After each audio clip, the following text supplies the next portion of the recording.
Hello, welcome, and a very good evening. And today we need to talk about the Curse of Rabenstein, or probably as the English would say, Rabenstein or something.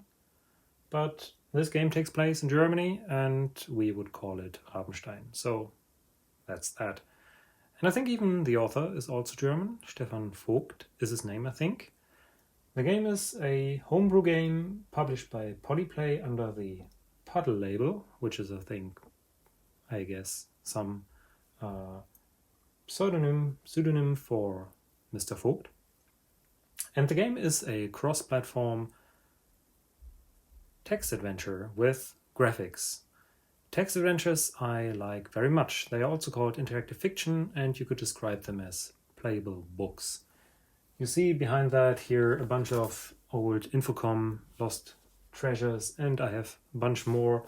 There's a very lively homebrew scene for interactive fiction, and I'm very glad to see sort of commercial releases of those homebrew games, and Rabenstein is one such example.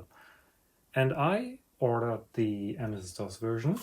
You can see here on the label, and we can have a look inside, and we'll do that in a minute.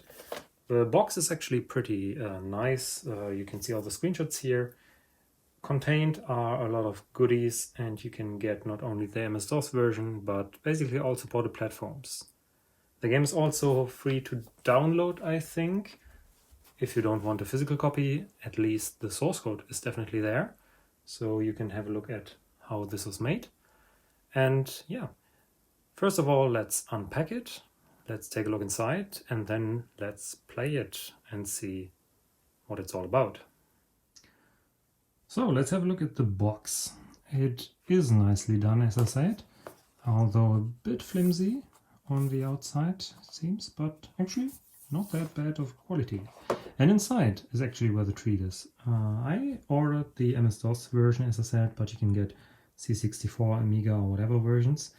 The MS-DOS version actually comes with both disk formats, at least mine did.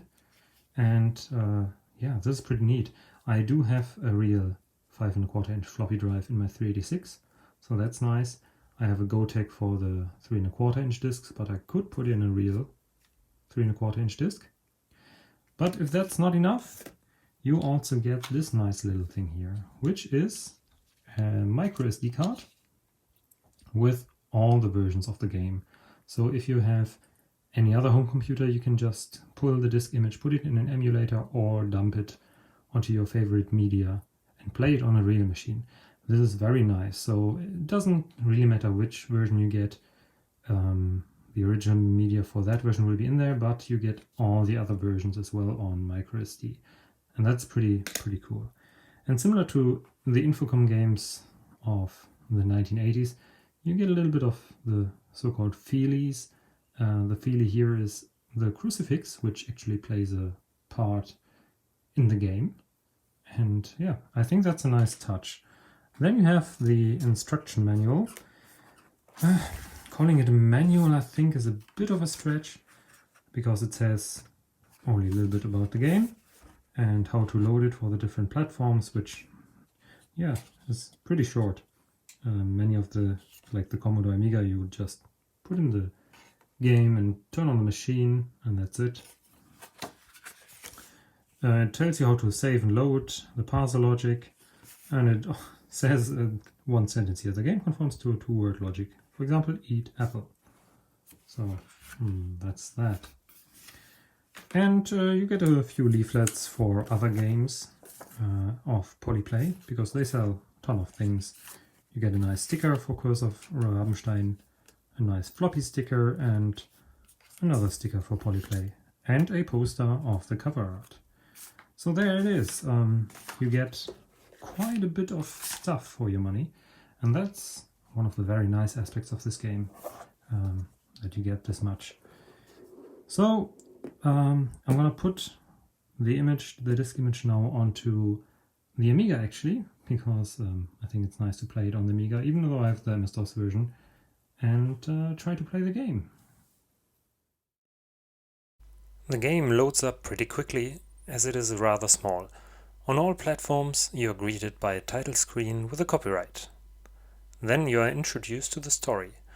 The year is 1862 and you are a surgeon on his way back from Zurich via Strasbourg. Your carriage gets lost somewhere in the Black Forest and the first scene is you and your coachman wondering where to go next.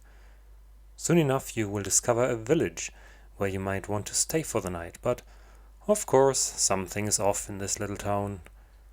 You interact with the game using a simple 2-word parser. So you will type something like talk barkeeper or use bottle.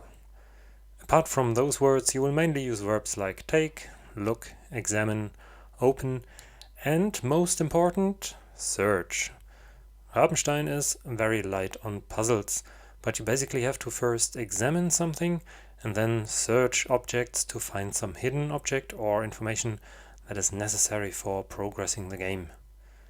The art style is pretty colorful and very expressionistic, both on the Amiga and the PC.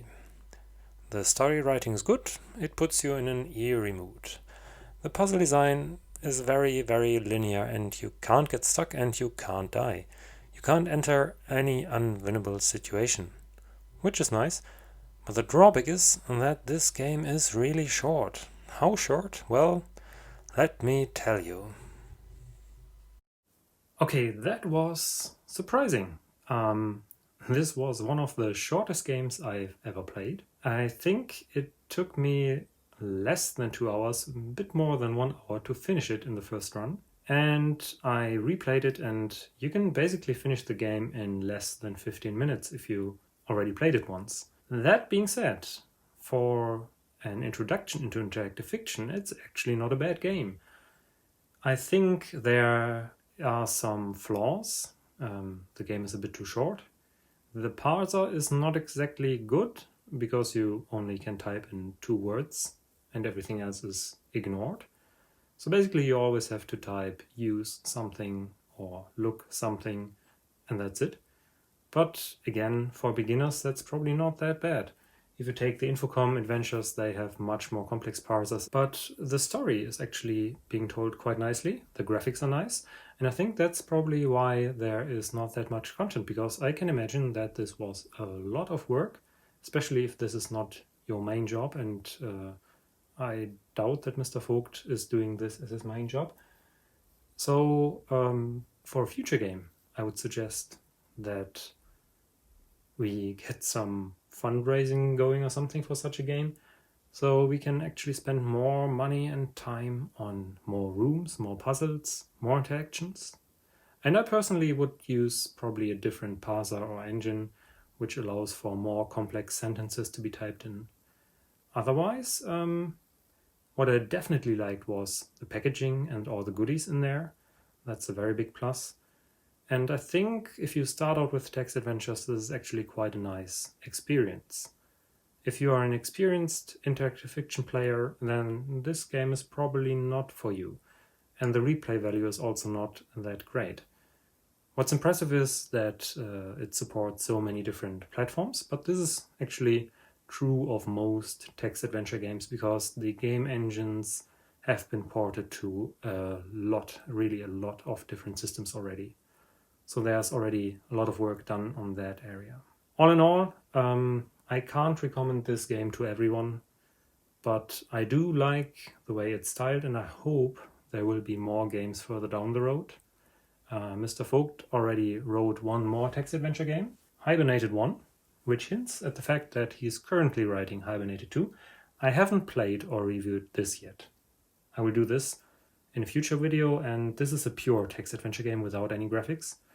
So my hopes would be that the story and the puzzles are a bit more extensive, let's say that.